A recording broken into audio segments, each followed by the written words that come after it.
Hello, and welcome to another edition of Atlas Information Live. I'm your host, Atlas Alex, and today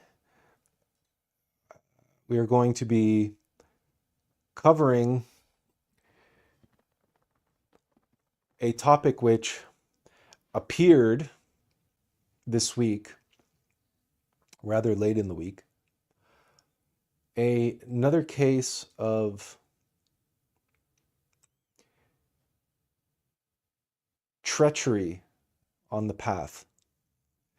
And I've often said that the path is treacherous, meaning traitorous. It's filled with pitfalls. It's filled with traps. And it is filled with teachings which are subtle and insidious, precisely because they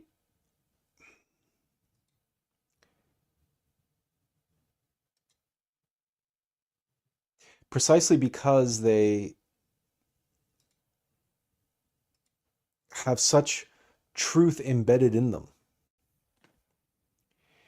And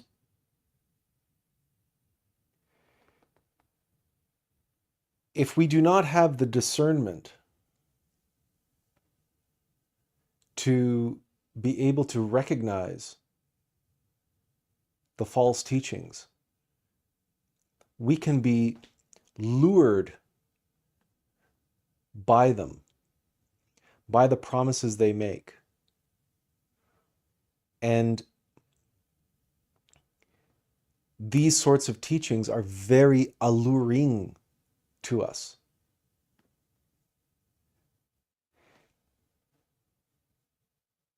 And without exposing the individual, because it's not just one individual,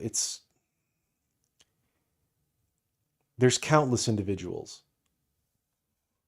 who represent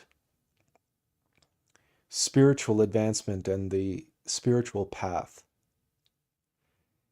in a way which is, again, very alluring.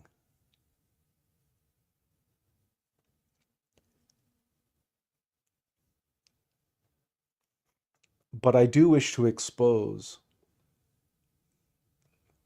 the tactics and the trick, but also the power behind the trick. Because it's one thing to say that we were duped, and it is easy for us to come down on ourselves and feel guilty and ashamed because we were taken advantage of.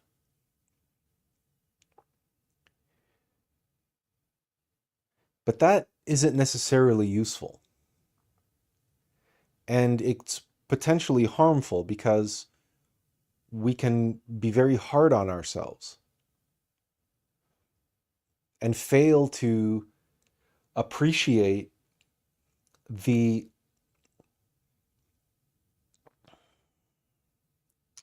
mastery with which some of these false teachings and these alluring teachings are. And the force behind them, the power behind them, that's being harnessed and utilized, but utilized in the wrong way, utilized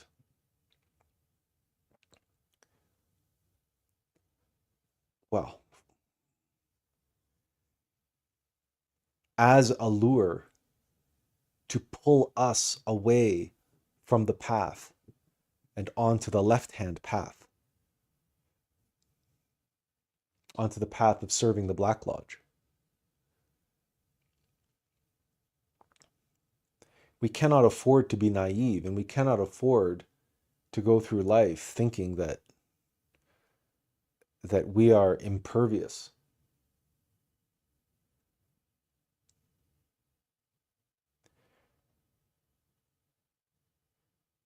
The adversarial forces are very good at what they do. And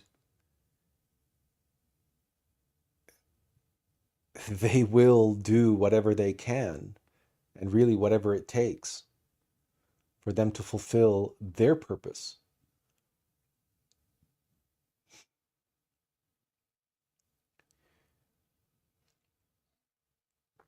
So I mentioned in the description to today's live stream, I mentioned the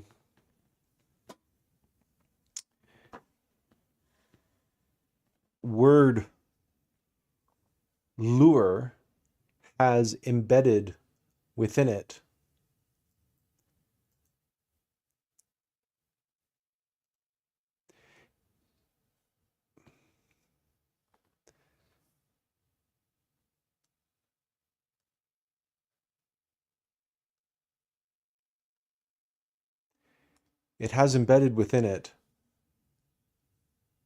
ur. Now ur is a rune. This is the rune ur.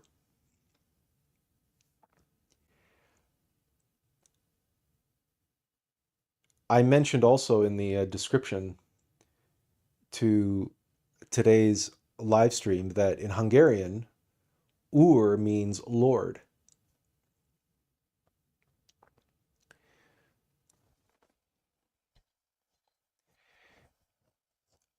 Including our Lord, our Father in Hungarian, ur. But it could mean Lord as in Lord of the castle, Lord of the land, a king, etc. But in relation to esotericism, the rune ur is related to the Divine Mother, the womb. It is the second rune on the runic alphabet, the Futhark. And it relates to the Ein Sof of the Absolute,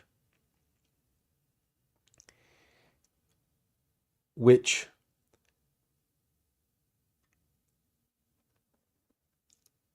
we normally would visualize as the circle, the space.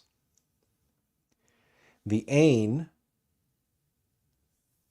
the nothingness, the center, is the dot. And I've walked you through in the past how in the act of creation we have this dot is represented by the rune is, the vertical, that singular masculine. That is what is at the center of the limitless space. And the union of these is we putting a twist in that space, and we create the limitless light, the infinity of limitless light. That is represented by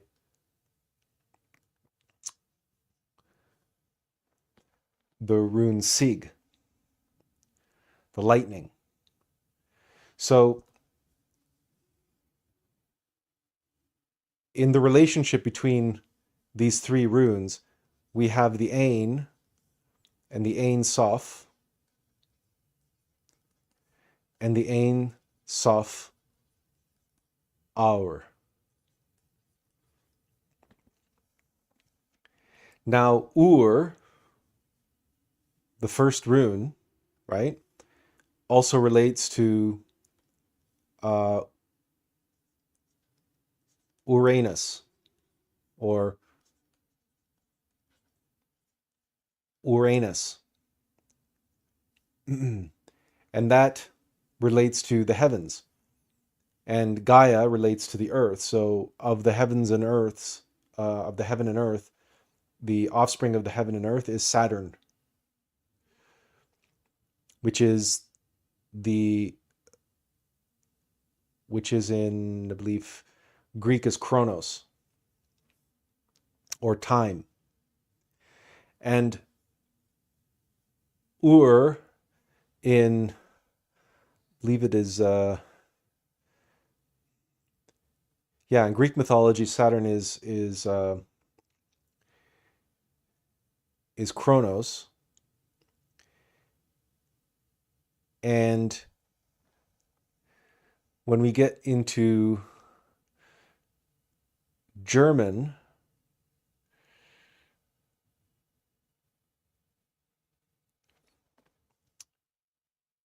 we get into Ur, meaning time. So that's the origin of the word hour, right?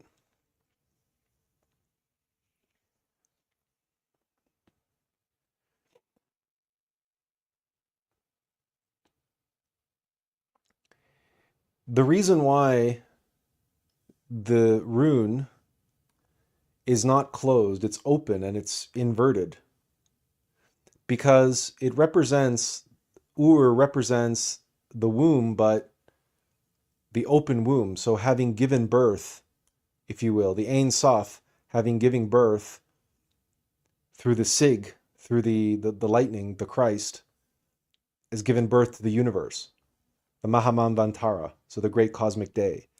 So the Ur pours forth the megalocosmos, and the megalocosmos is defined by time, chronos, or the hours.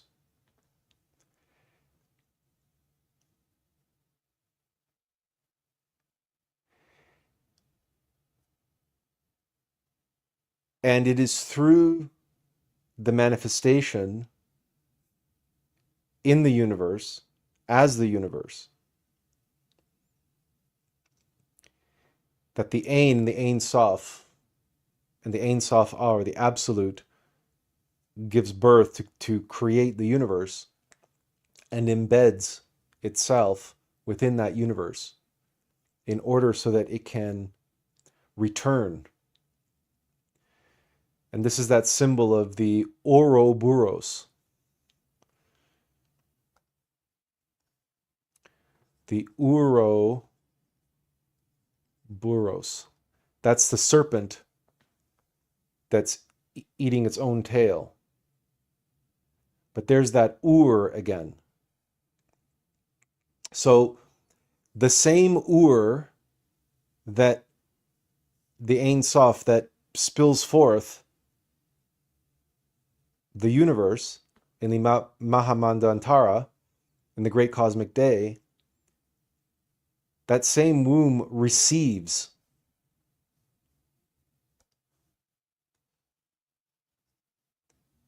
that's not the best. Let's draw that arrow this way. Okay, it receives, just like the serpent, the devouring serpent of the Ouroboros. And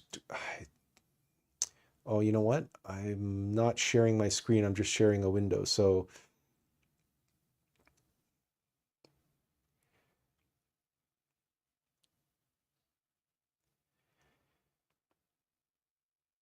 this then, that Ur, that womb, the creative force behind the universe, the Ein Sof, the Absolute,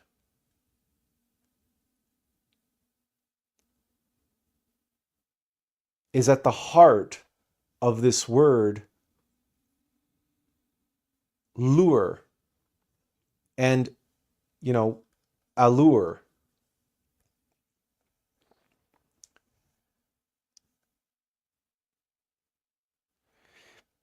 This is related to our own individual Ein Sof,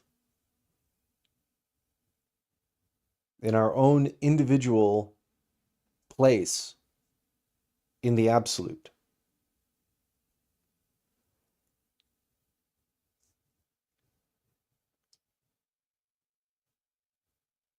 This then is the highest possible conceivable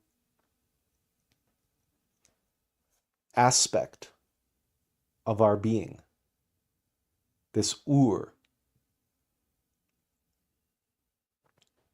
And it's not by accident that it has the connections and connotations that I've shared. And it has many, many more. But I am limited to how much and how far I can go into the esoteric significance of the rune and its relationship to these other runes. But I encourage you to look up the related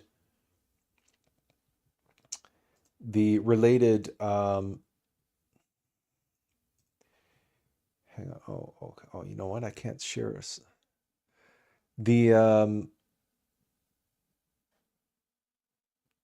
Okay, so what if I take this? Stop that. Share screen. I'll just share my entire screen. It's so much easier. Okay. So if you look up the related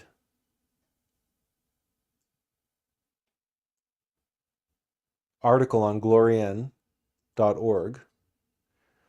and I will share the link here in the chat.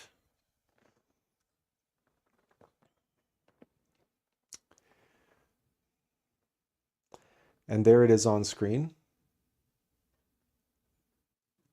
You can, of course, listen to the audio lecture, but you can also read the article. And it outlines some of what I've shared with you, but much, much more. The power and significance, the meaning of ur, and that what it doesn't state explicitly, but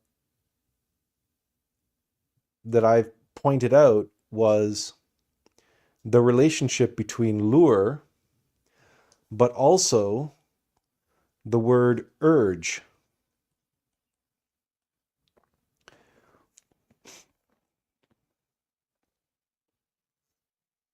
You see, the urge, the ur, to create, to set forth from the womb, but also to receive, because it is in the reception, in that same womb, in that same ur, that creation takes place. That is the law of three, known as the Triamatzikamno. I'm not going to spell that right. The Triamatzikamno, or the law of three. Now, in the absolute, this relationship of the law of three, and this law of three, by the way, relates directly to these three runes, because the Ain and the Ein Sof and the Ein Sof Or, that's what I showed you, the essence, the spirit, right? And then the waters. The spirit hovered over the surface of the waters, and it created, and it creates the infinity. But that's the union of masculine and feminine. And that urge is sexual. And we cannot, any of us, deny the allure of sex, the allure of creation, the allure of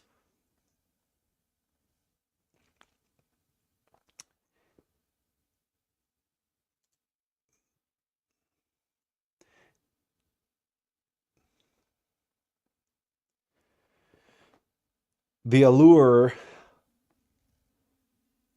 of being and partaking in the ultimate act of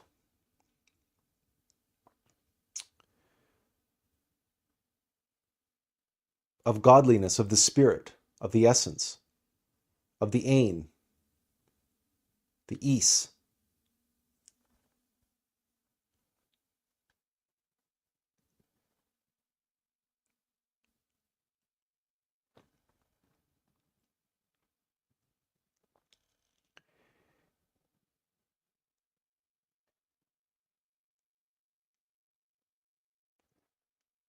Where we are tempted, how we are lured away. Oh, just one moment.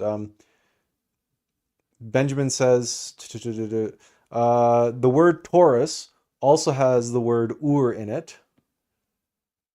Yes.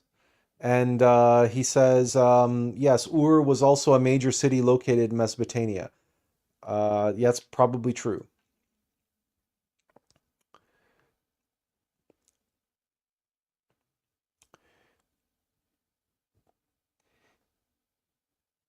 What we are looking at then,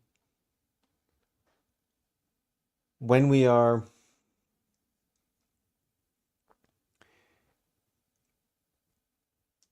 dealing with the urge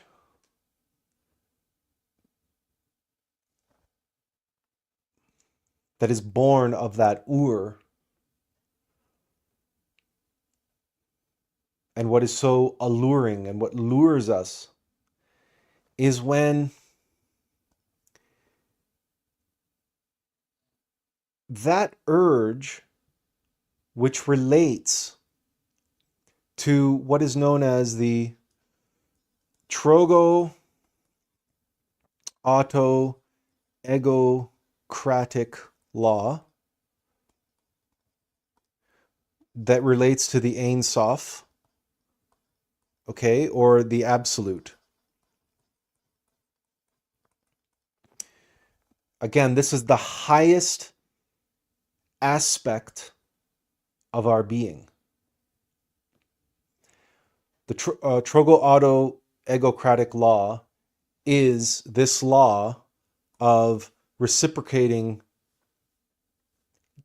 giving and receiving that relates to the ur, the urge to give and to receive in order to create. Another way, this is the expression of this in a lower level in our monad, is consciousness.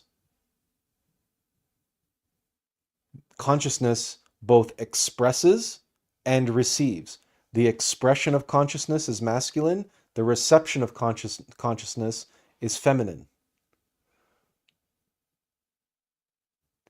But in truth, it's an androgynous, so consciousness itself is androgynous because it has both male and female aspects to it, expression and reception. And that is contained within the womb, because what is born within the womb and comes out of the womb is an androgynous creation through the union of masculine and feminine. We all possess both masculine and feminine elements within us. None of us could exist without both. It's just that if we have slightly more of one versus the other, we will express either as male or female. But that's a different level of reality. That's a different level of manifestation. On the level of the monad is androgynous. Our being is androgynous. Our being has no sexuality in that sense. We experience a more crude corporeal expression as the physical form, as a physical vessel, we were separated into the two sexes. So this urge, this to give and to receive and to create and to experience for the sake of creation of knowledge, knowledge of self, it's the absolute. This comes down to us from the absolute.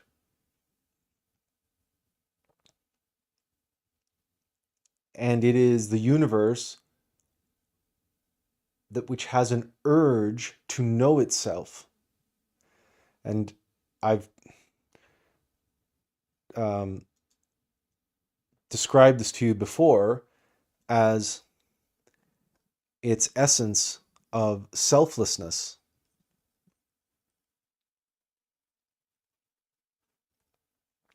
Selflessness, right,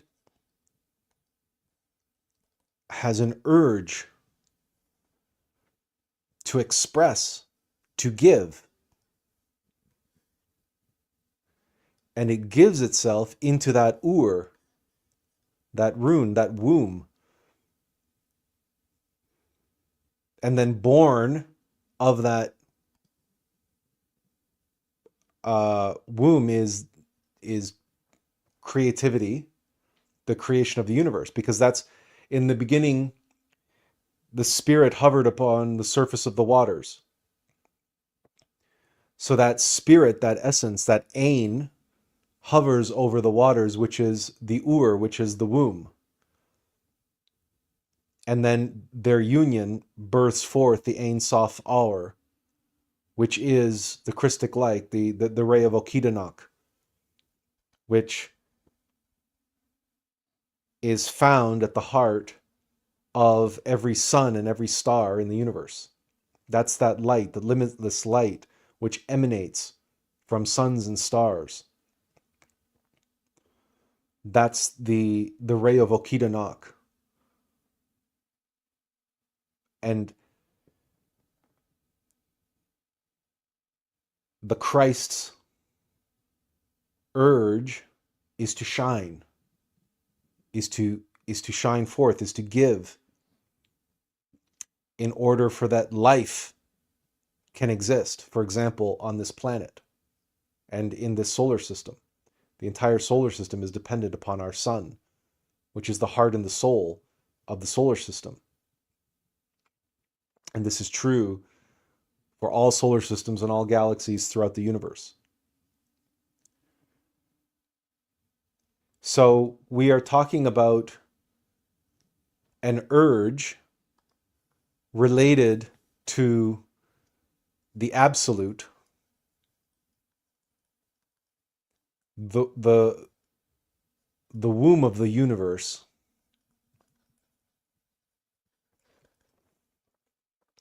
and the creative power of God. This is a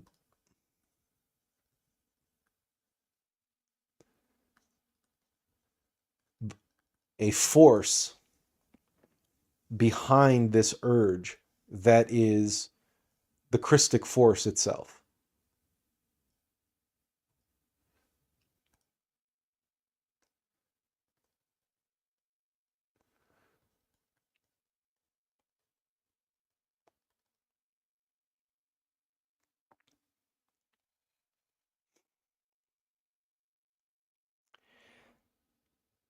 That which is born of the union of divine masculine and divine feminine, the Christ, and that Christic force, which likewise is we can say the active or kinetic embodiment of selflessness.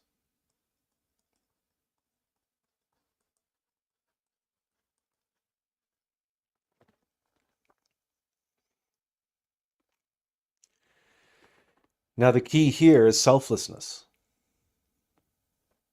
And this, by the way, is again that Sig rune, which again in German, the Sig is and it relates to victory.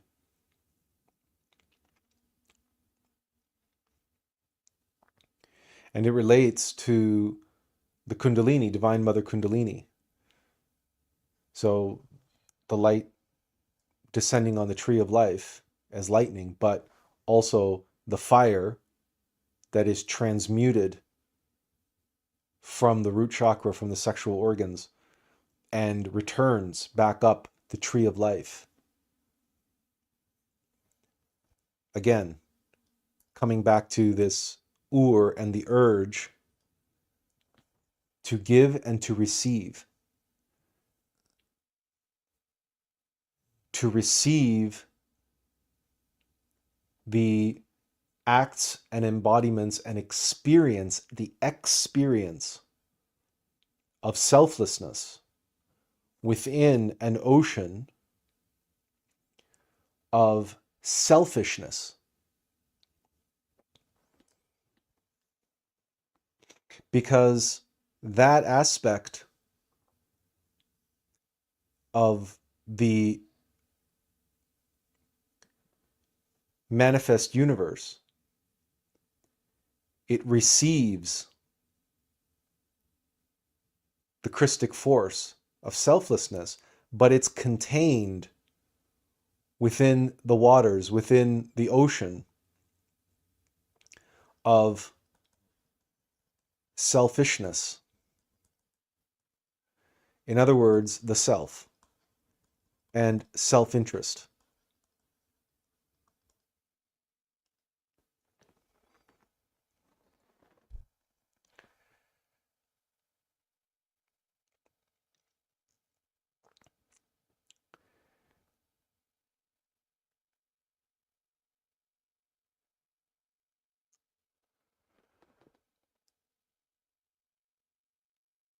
That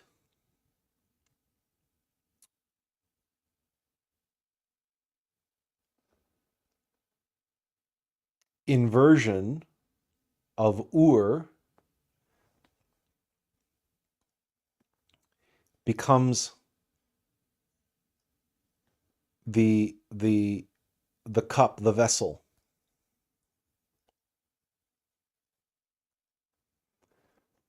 The mortal vehicle. And embedded in it is the ease.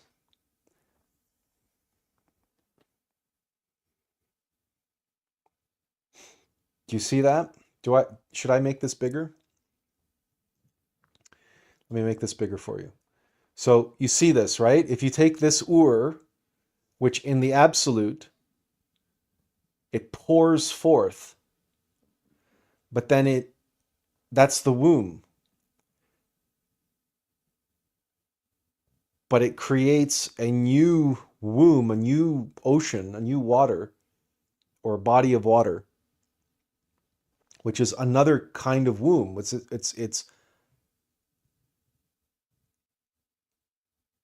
the same rune but it's inverted, and it receives in its feminine waters. It receives the masculine and the union of masculine and feminine. So the Is, which, by the way, is why we call the Divine Mother Isis in Egypt. Is.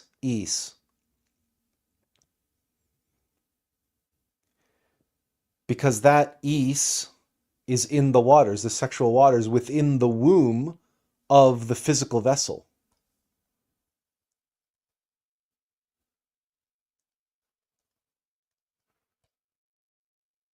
I.e., you and me, the mortal vessel. But we are a cup, right? This is the grail. So in the waters of our mortal self is embedded the essence and the potential for the embodiment of the active kinetic Christic force.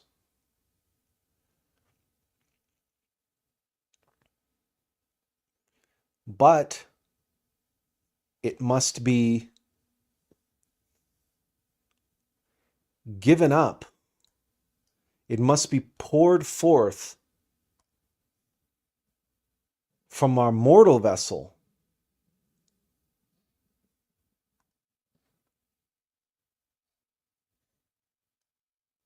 and return along this sig rune, the Is, using the mantra Is. It's a very powerful mantra for transmutation. And return back to our Ur in the Ein Sof, in the Absolute, which during the Mahamanvantara is poured forth. It's inverted. So it's open. So it's able to receive, but it pours forth. But it's able to receive because it's open to reception from below. Just as our mortal vessel and our monad is open to receive from above. So we can receive divine inspiration from above down through the sig and through the manas, which is the rune Is, the masculine, into our feminine vessel, the womb that is this mortal vessel. And what we can create, what we can birth, is the active kinetic embodiment of the Christic force, the kinetic embodiment of selflessness.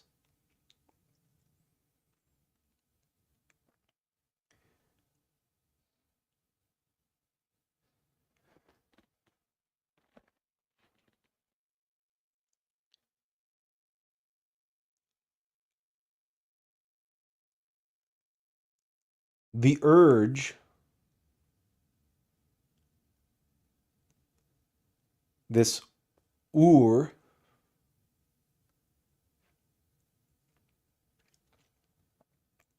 is the actual force and urge behind the whole of the universe, the trogo auto egocratic law.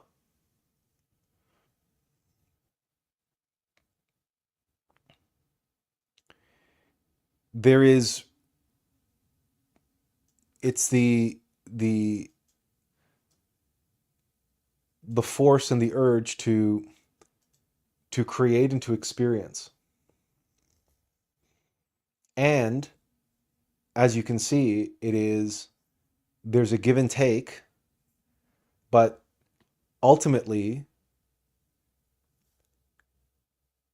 when the Mahamanvantara, or the great cosmic day, comes to an end, this Ur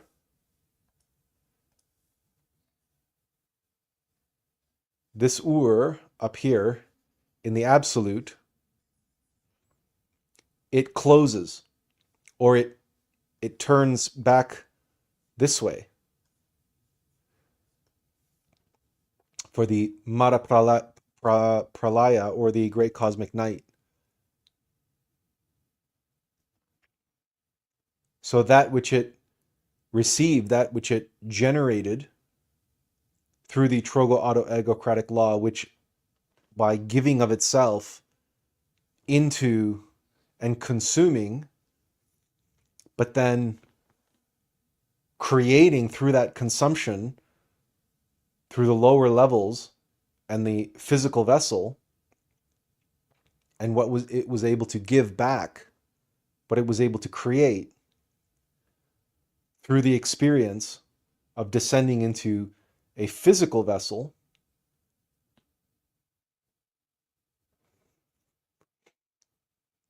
is knowledge of self, and adding to the overall knowledge of the universe of itself, and adding to the wisdom and the knowledge and the insight of the Christ, which is the perfect multiple unity, which is an amalgamation of all of the monads and all of the elements, the atoms of the Christified essences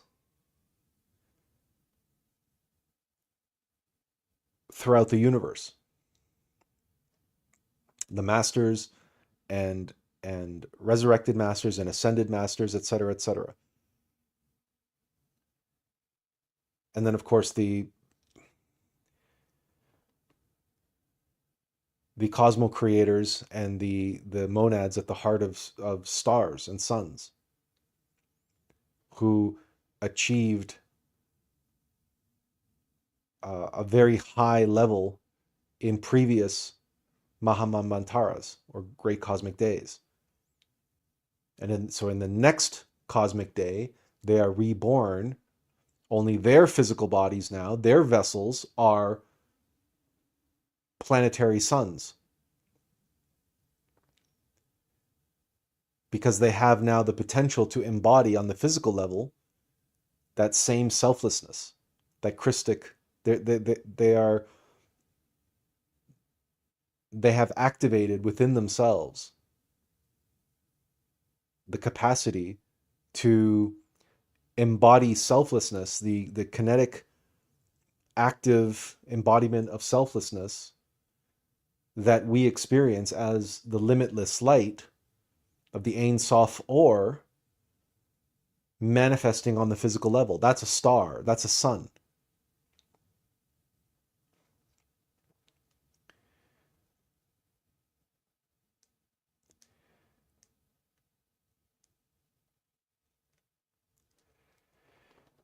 This is, as you can probably tell, this is very high level esoteric stuff. And this is discussing or illuminating the expression as above, so below, in a way that is, we don't encounter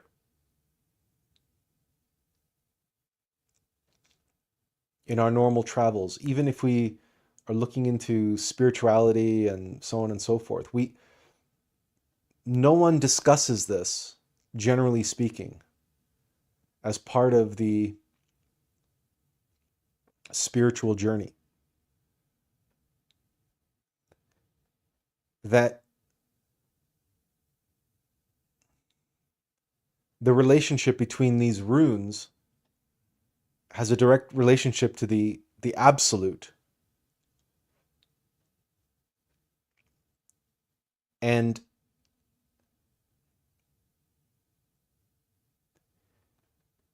the difficulty, the challenge, the danger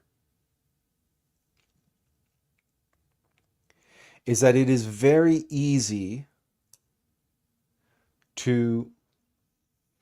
for nefarious individuals, be it wittingly and willingly, or unwittingly, to hijack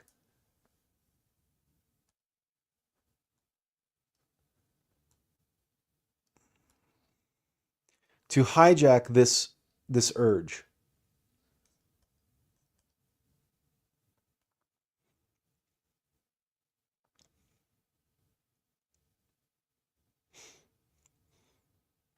And to use this power and this force to create but use it for the physical, for the benefit of the physical vessel.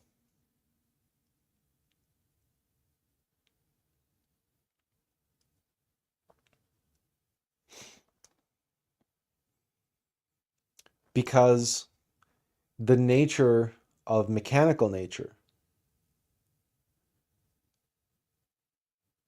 is that it wants to accumulate and hoard. It wants to, if you will,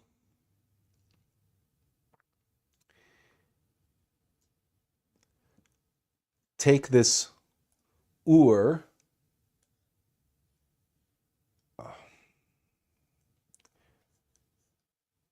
and make it bigger.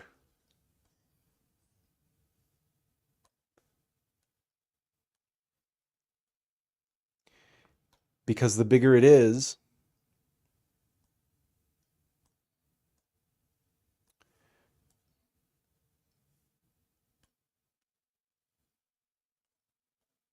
the more power it can accumulate, the more force, the more energy, but the more power it has. Dominance, influence, what have you. It has the capacity to bend the universe to its will, which of course is what it wants to do. That is the urge and what is so alluring.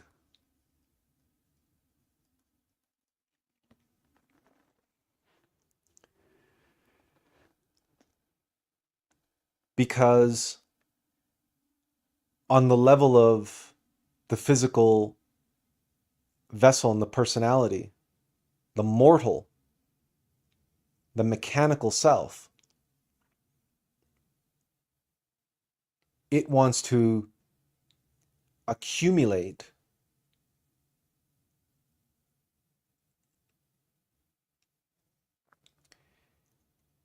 below, just as the absolute wants to gain knowledge of self. But mechanicity, the ur in mechanical nature, wants to accumulate this power, this force of light. And it wants to trap it. It wants to enslave it. And it wants to use it. And as it uses it up. So it constantly needs to be replenished. But not only does it need to be replenished, it needs to be increased and increased and increased. But you see, it's ur.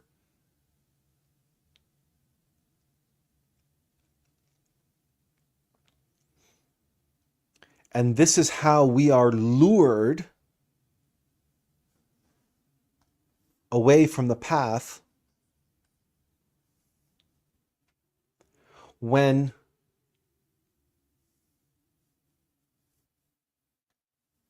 we conflate and confuse the urge of our Ein Sof, the highest aspect of our being,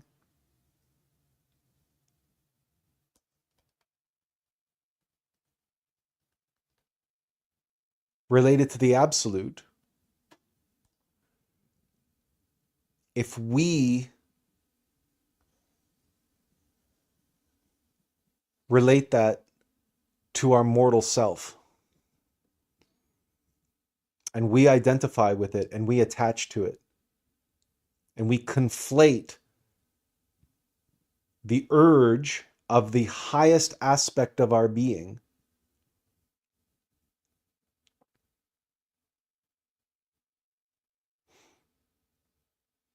and we say that is my power,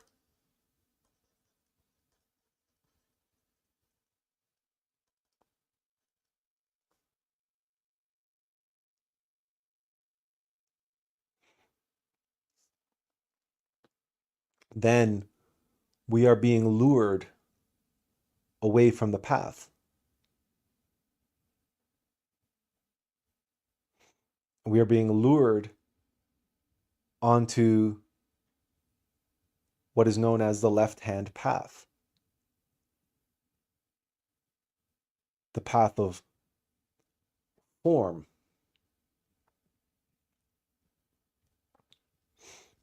the path where form imprisons and hoards and covets force and accumulates that force. And this is really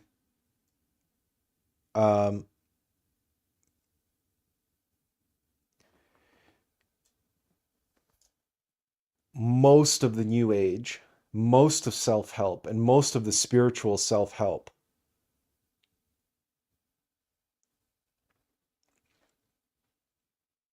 is this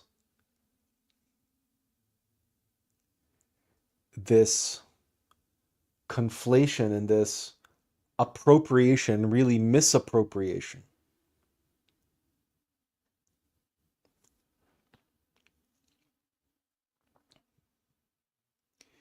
Where the notion is that we the mortal vessel are what matter, and that we have to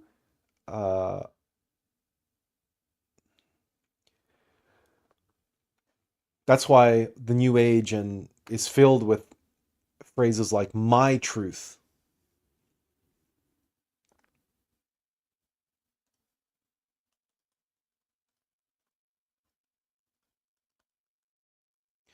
And the self-help and New Age movement are about accessing, your power and your truth.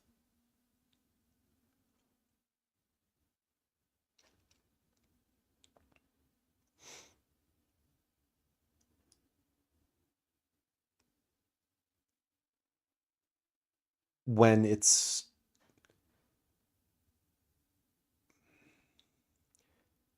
our participation and our cooperation is required for the Trogo-Auto-Egocratic law and this reciprocal give and take. We receive into our mortal vessel the essence, the seed, which we can germinate and create the tree of life within us that reaches back to the absolute. This is in many ways the fairy tale of Jack and the Beanstalk, the magic beans that grows the vine into the heavens, into the clouds.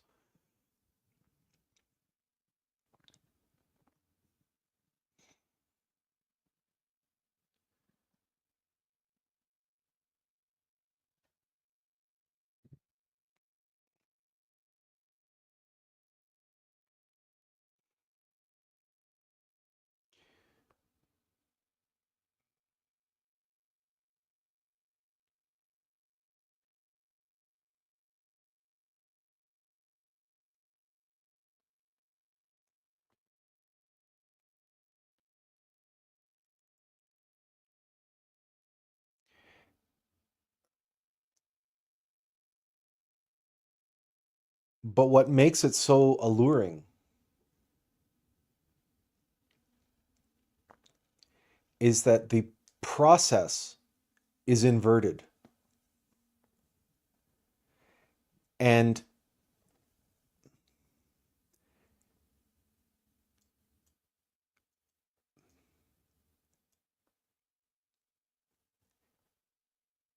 there is a practice on the left-hand path, or the black magic path, whereby the mortal vessel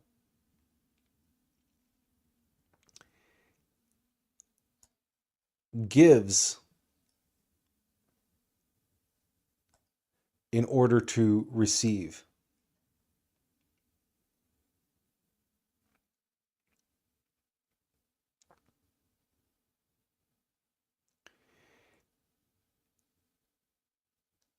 And it gives forth, puts out into the universe desires and intentions, and it empowers that with transmuted sexual energy. So it transfers the urge to create mechanically into an urge to create intentionally with consciousness that is filtered by mechanicity, filtered by the ego, filtered by desire. And that is how it is able to accumulate, to receive back from the universe.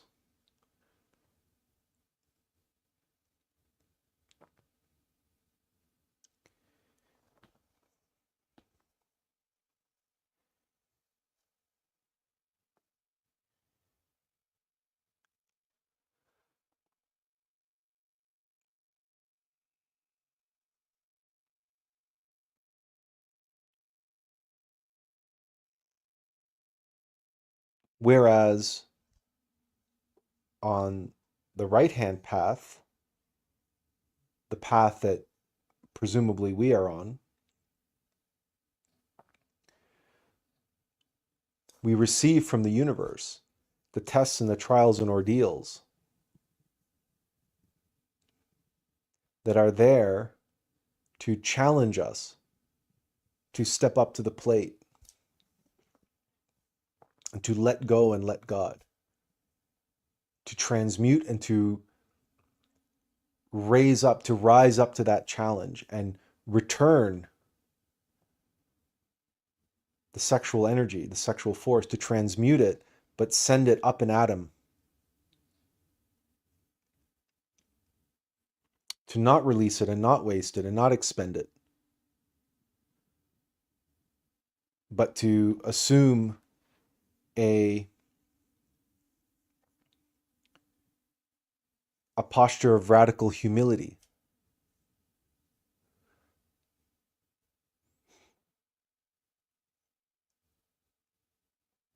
In order to be able to develop in that highest possible aspect of our being, which is in the absolute, which is the Ein Sof.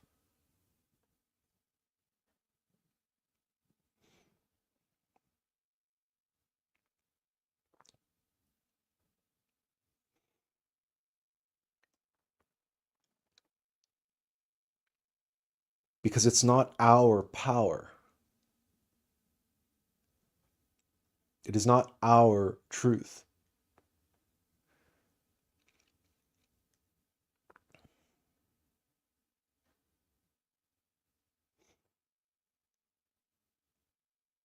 But the I uses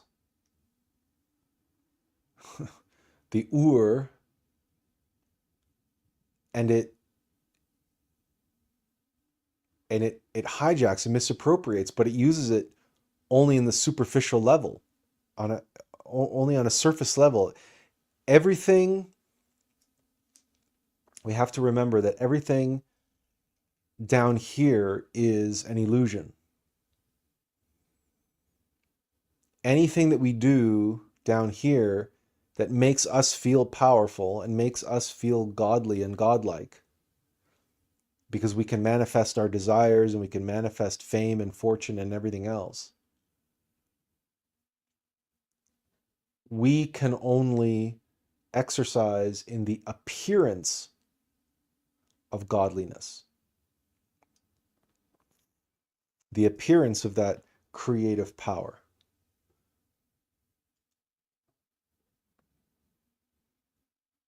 And that's what this background that I chose for today represents.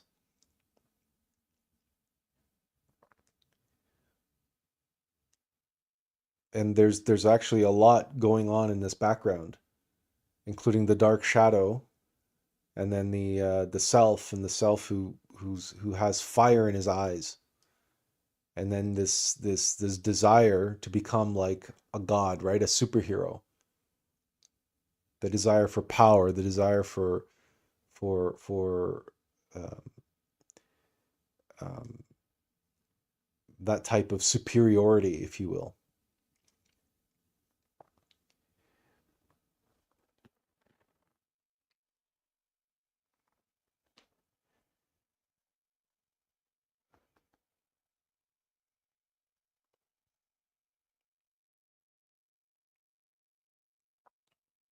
There are many ways in which this message is propagated.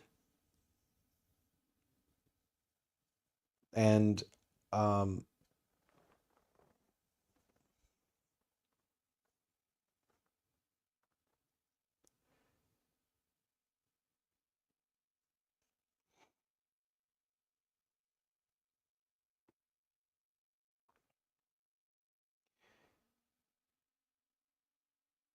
and really it comes down to, a simple equation.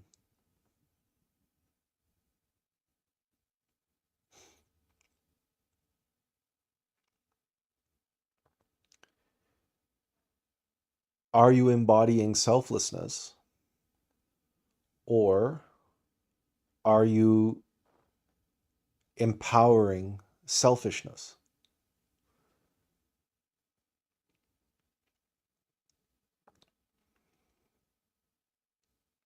It really does come down to that. Now, this doesn't mean that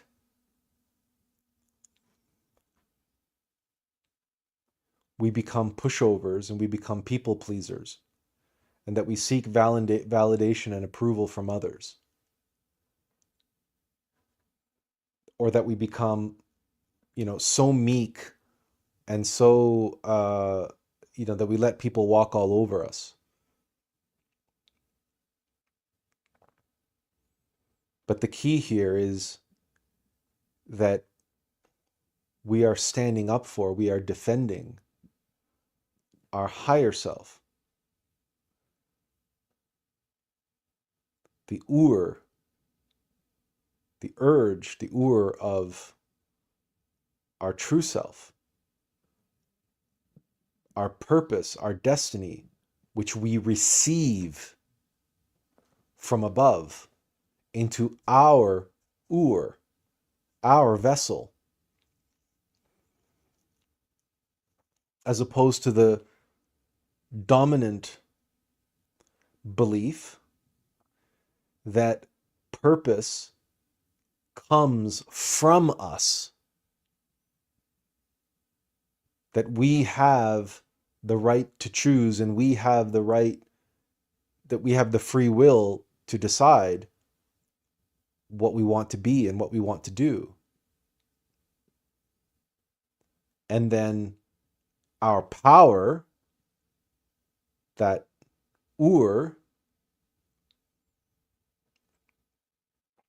what flows from above, we can use that in however form we see fit.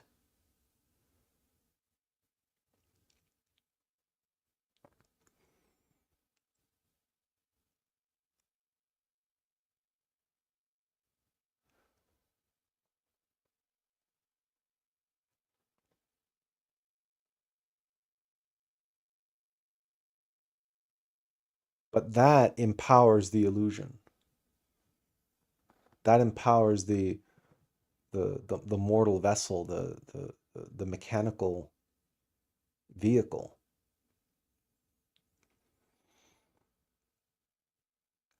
And it robs the highest expression of ourself, of our being, of its purpose for us being.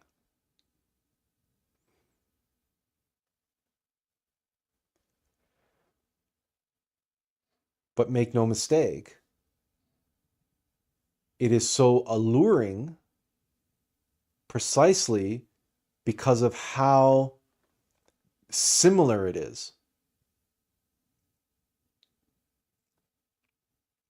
in appearance and in activation and in execution. And that is why nowadays you see a new breed of self-help gurus who use all kinds of spiritual, esoteric, and downright religious language. How to defeat Satan, how to become, aligned with God's purpose for us, how to transmute the sexual force in order to be able to fulfill our destiny, and on and on and on it goes.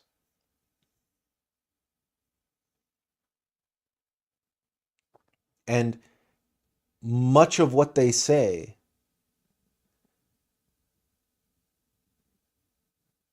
is taken right off the pages of esoteric teachings from some of the greatest masters who've lived.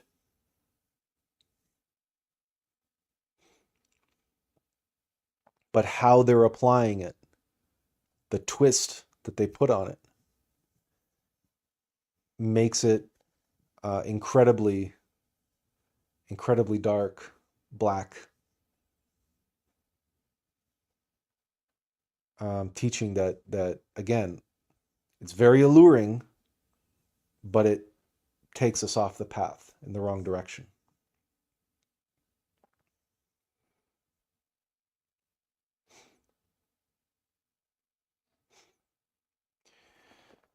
Does anybody have any questions?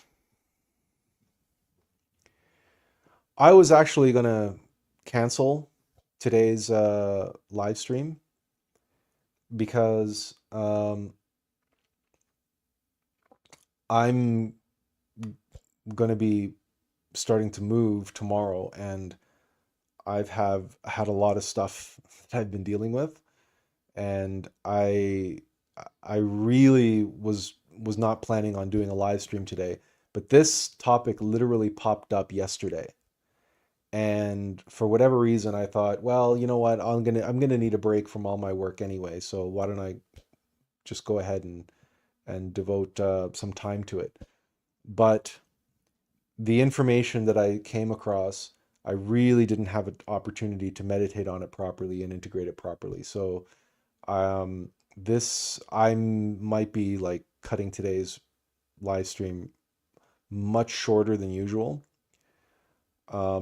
This whole topic deserves a much greater, more fleshed out um, discussion, and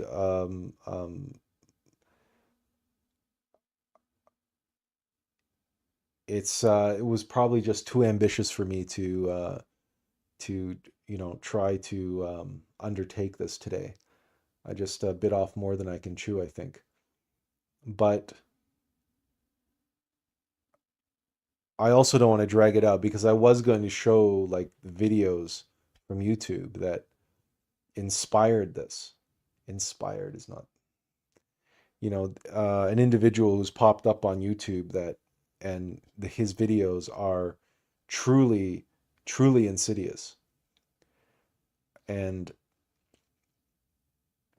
I just felt like I had to respond to it, but I ended up going down this rabbit hole on the rune and there's so much more to cover. But I would be just regurgitating what is here in the article on Glorian, which I shared the link elsewhere in the chat, but here it is on the screen again.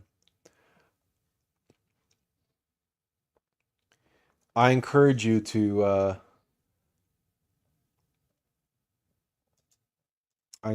look up this this article. It's part of the course on runes, and read through the lecture even if you don't listen to it. Just read through the text here, and it's going to give you a lot more of the deep esoteric significance. And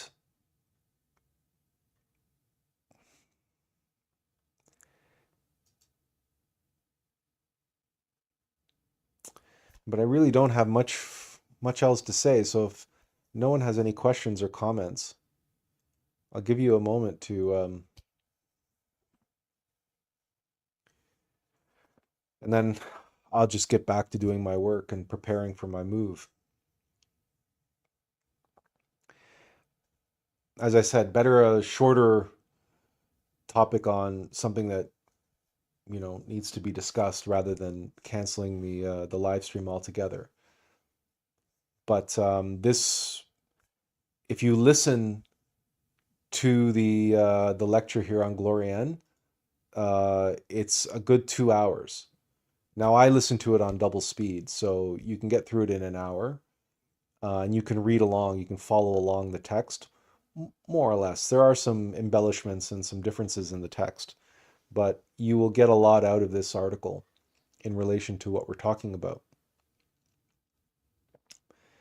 But some of what I've brought to the table here in terms of when you appreciate, we're talking about the Black Lodge hijacking the most fundamental longings of the absolute, of the universe itself, and hijacking that longing in order to pull us away from the fulfillment of our very reason for being. This is why we come back to the adage, to be or not to be, that is the question.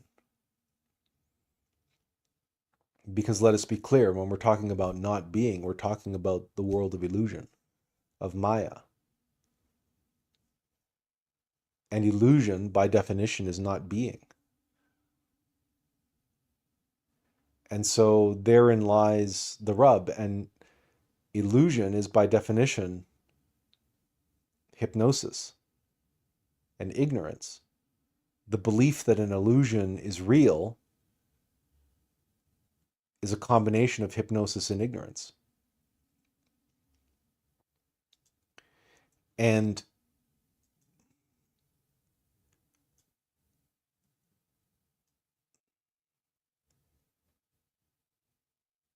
is very alluring.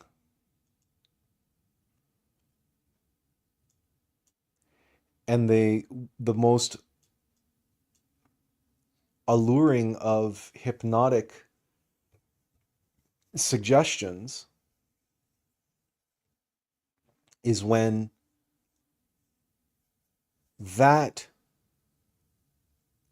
which is solely in the purview of our innermost being is appropriated by the ego, by the false self. And the two are conflated. And that is why in the self-help movement and the New Age movement, generally speaking, people are always talking about themselves as being the ones who are one with God and one with everything and awake and enlightened and empowered, and it's my power and my truth and I'm the universe and so on and so forth. And very rarely do they talk about the higher self and surrendering to the higher self and the elimination of the false self, the elimination of the ego, and surrendering and service and i.e. selflessness. Because manifesting your desires is not selflessness.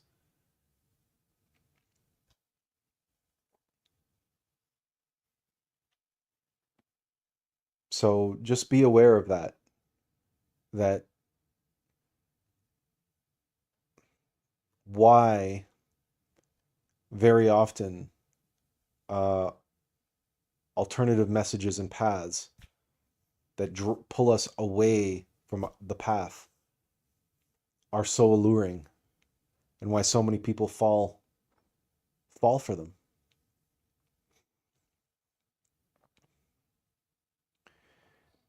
Any any questions or comments? It's a very short live stream today, I know. Um, Much shorter than normal anyway. So, but unfortunately, I'm not going to drag it out unnecessarily just to fill airtime. As I said, my plan was not to do a live stream at all today, but then this came up in the 11th hour, and I said, well, okay, I'll address it. So, thank you very much for tuning in.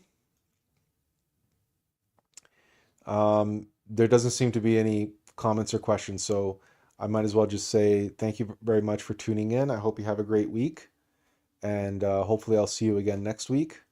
And until then, as always, inferential peace. Take care, everyone.